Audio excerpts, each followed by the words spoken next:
This is Rick Malone for the San Francisco Symphony.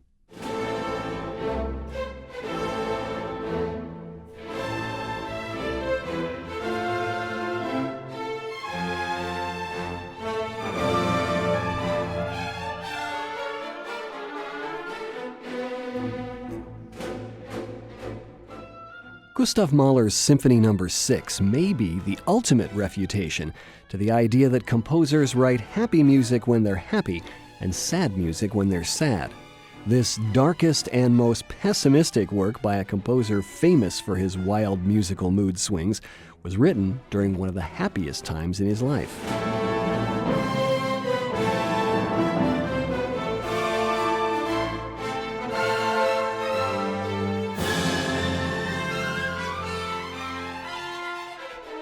In March 1902, only 4 months after meeting her, Mahler had married the vivacious, gifted, and beautiful Alma Schindler.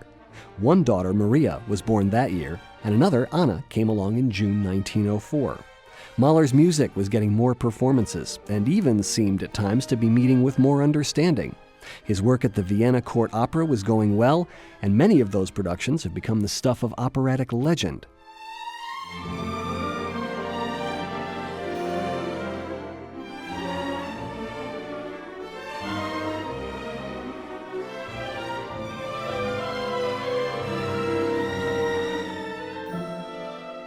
But Mahler believed strongly that artists have the power to intuit events even before they occur, and they cannot escape the pain of such foreknowledge.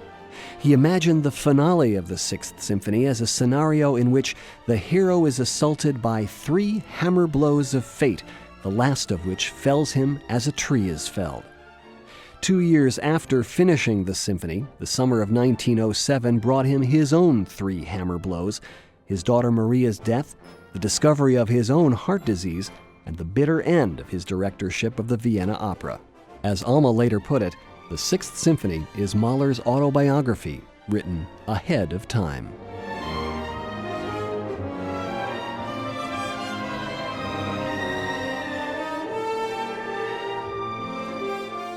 But was Mahler writing about himself? Was he seeing visions of his own future, or of the war to end all wars a decade ahead? As far in the future as Auschwitz and Babi Yar, or was he just writing a symphony? We know from Alma that Mahler was emotionally more engaged by his work on this piece than by any other in his life, that after the final dress rehearsal he walked up and down in the artist's room sobbing, wringing his hands, unable to control himself, and that at the first performance he was so afraid of losing control, so afraid of the demons he himself had unleashed, that he conducted poorly and nearly collapsed on the podium. Mahler's other symphonies may end in triumph, in quiet bliss, or at their darkest in resignation and acceptance. But the Sixth stands alone in the utter despair of its conclusion.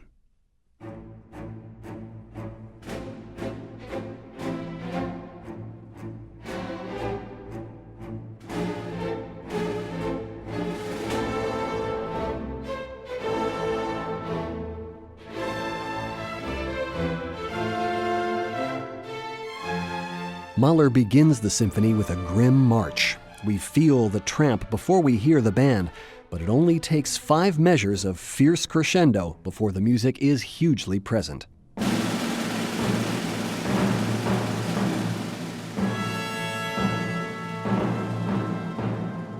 Then, over a diminishing snare drum roll, 2 timpanists beat a march cadence and 3 trumpeters sound a chord of A major. They too make a diminuendo, and halfway down, the chord changes from major to minor. That change is the key to Mahler's Symphony No. 6. Fate or tragedy. No words say it as surely as that phrase.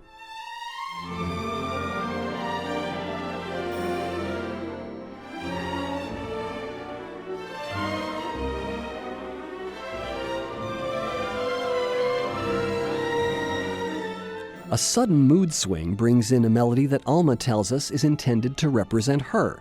But even the moments of happiness she represents are constantly interrupted by the march of fate.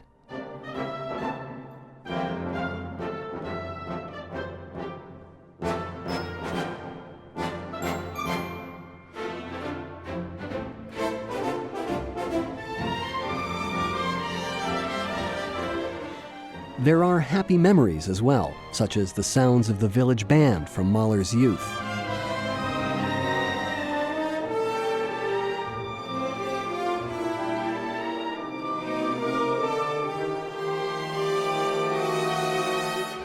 Alma eventually returns to close the exposition, but the development is dominated by the marchers. Later, the hero is able to escape to sanctuary in the mountains.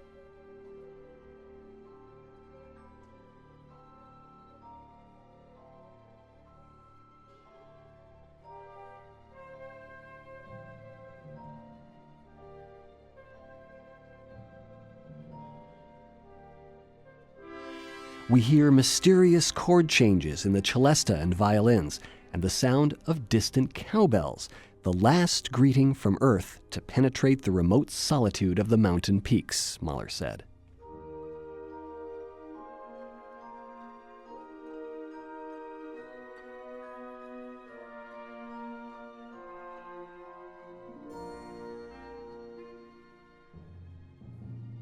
The awakening from this vision is sudden and unkind. Another march, but this time almost aggressively jolly.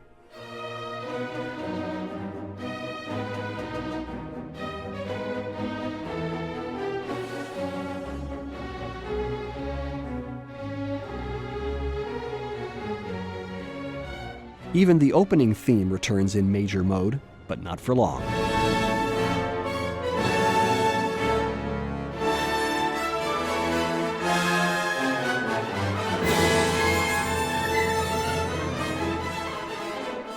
Alma returns to drive the demons away, and the movement ends with herself in a gesture of triumph.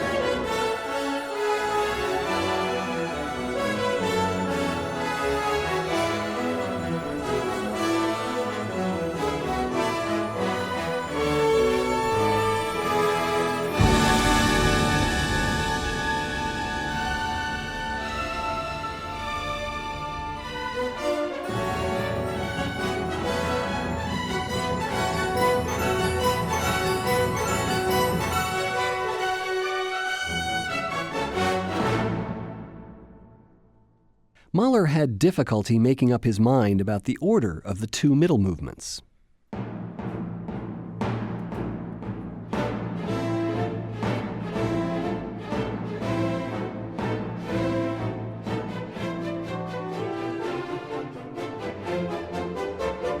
The critical complete edition of 1963 places the Scherzo second, and most conductors follow this sequence, since the movement begins with a grotesque parody of the first, a folk dance for goblins.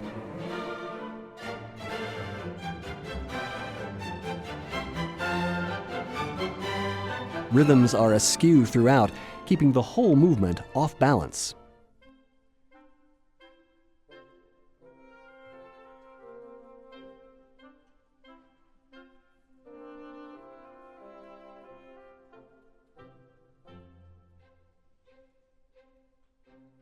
The central trio, which comes around twice, is extremely irregular in rhythm, stopping, starting again, and stuttering along. Alma Mahler heard in it the arrhythmical play of little children. Her reading of the coda, though, is that the childish voices become more and more tragic, finally to die out in a whimper.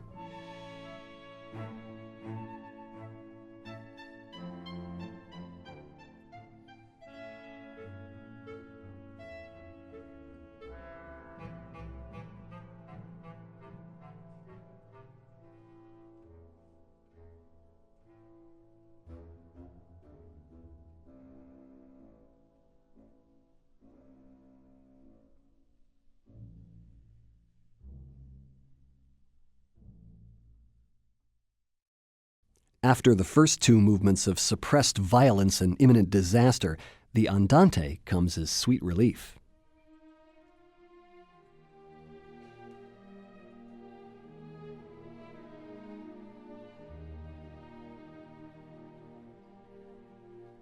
This is a melody that might be dangerous if written by anyone else, but in Mahler's hands, it's a thing of magic, cliché turned into event, as Theodor Adorno wrote in his analysis of the symphony.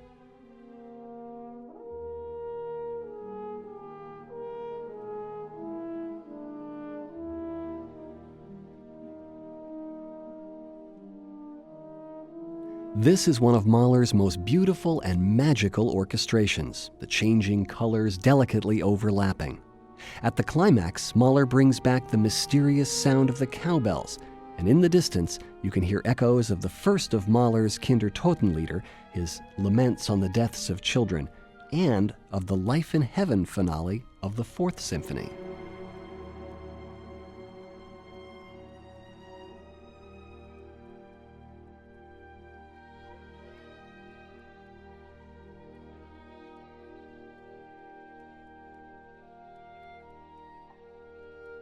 The finale is about the same length as the first movement, but it feels bigger. It has a bigger story to tell.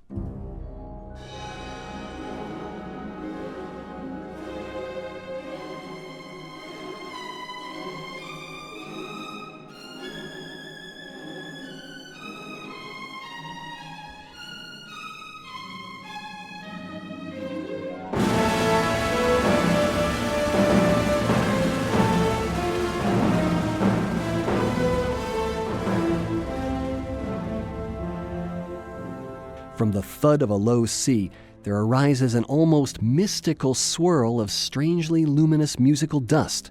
The first violins spin off a phrase which climbs and falls, and on its way down, it collides with a specter we've not met in some time, the major chord that turns to minor, and the drummers with their fierce marching cadence.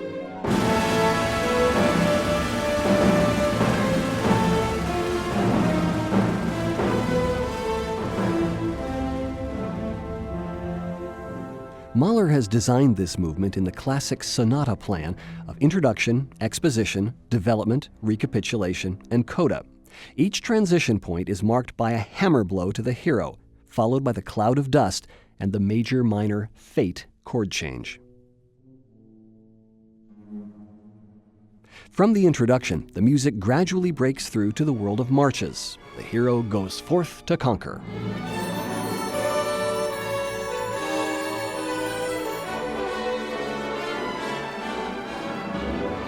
But in the full flood of confidence, the first hammer blow strikes him down.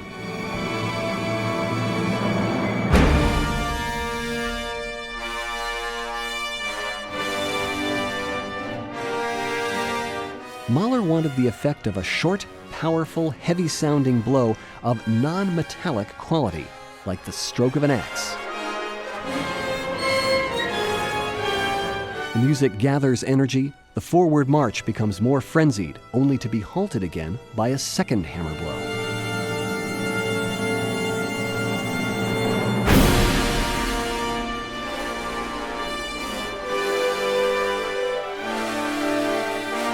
In Mahler's original conception of the symphony, a third hammer blow coincided with the fate chord at the last appearance of the introductory dust storm.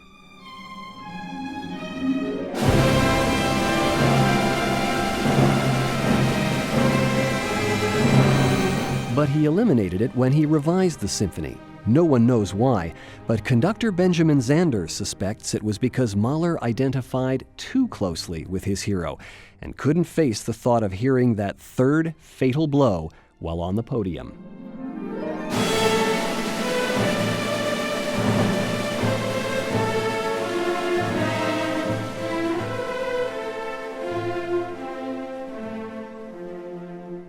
When it makes its final appearance, the fate chord is the last A major we hear.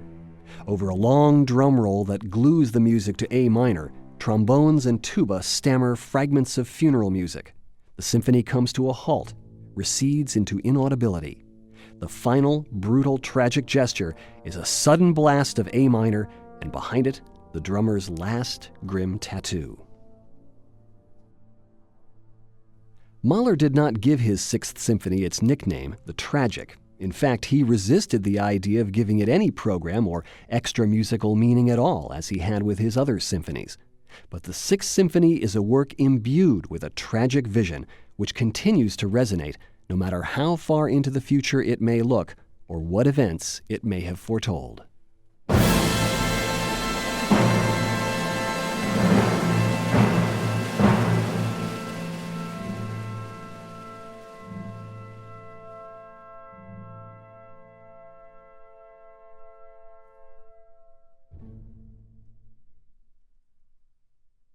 This is Rick Malone for the San Francisco Symphony.